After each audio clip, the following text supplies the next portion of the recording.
जज़ीरे अरब के जनूब में मौजूदा ओमान और यमन के दरमियान हज़र मौत के इलाके में एक वसी व अरीज़ खित्ता था जिसे कुरान में अहक़ाफ़ कहा गया। वेद के बुलंद व खमदार टीले जिनके पीछे पहाड़ी सिलसिले खड़े थे। ये पहाड़ आज भी ओमान के ज़ुफ़ार के करीब नज़र आते हैं, जहाँ चट्टानें हवा से कट कट कर अजीब शक्लें बना चुकी हैं। इन्हीं पहाड़ों के दामन में, इन्हीं रेत के टीलों के बीच कौम आद आबाद थी। उनकी बस्तियां पत्थर की थीं, सुतूनों वाली इमारतें, ऊंचे दरवाजे और ऐसे किले जिन्हें देखकर मुसाफिर ठिठक जाता। वो कहते थे, हम जैसी ताकत किसी में नहीं। ये लोग कदावर थे, जिस्म मजबूत, आवाज़ें गूंजदार। खेती बाड़ी जानते थे, पानी के ज़ख़ीरे बनाते, नहरें खोदते। बारिश कम होती मगर वो ज़मीन को काबू में रखते। जब कबीले के सरदार जमा होते तो उनकी बातों में गुरूर टपकता।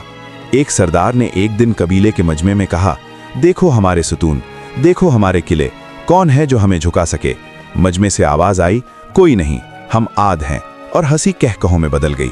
इन्हीं दिनों हज़रत हूद अलैहिस्सलाम उनके दरमियान उठे। नर्म लहजा, सादा लिबास, मगर बात सच्ची और भारी। वो बस्ती के बीच खड़े होकर कहते, ऐ मेरी कौम, एक अल्लाह की इबादत करो, गुरूर छोड़ दो वरना अंजाम बुरा होगा।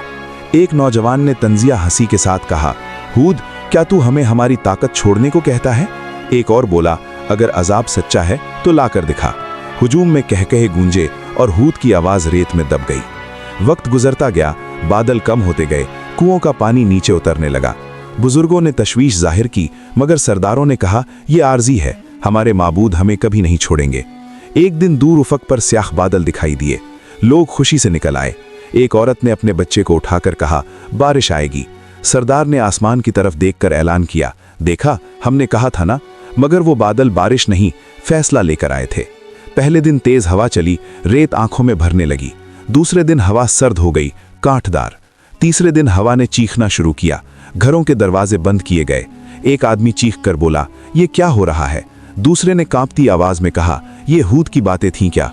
मगर गुरूर अभी मरा नहीं था। हवा दिनों में बदल गई, 7 रातें और 8 दिन। ऐसे झक्कड़ के पहाड़ों के दामन से रेत उठकर आसमान पर जा पहुंची।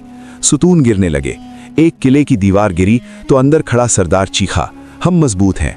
मगर अगले ही लम्हे हवा ने उसे रेत में पटक दिया। एक माँ अपने बच्चे को सीने से लगाकर बोली, या अल्लाह, हमें बचा ले। मगर वक्त पूरा हो चुका था। लोग उखड़ते दरख्तों की तरह उखड़ने लगे। लाशें रेत पर गिरी पड़ी थीं, जैसे खजूर के खोखले तने। वही कौम जो कहती थी, कौन हमसे ज्यादा ताकतवर है, आज हवा के सामने बेबस थी। पहाड़ों के करीब जहां कभी उनके किले खड़े थे, अब सिर्फ मलबा, टूटी चट्टानें और खामोशी रह गई।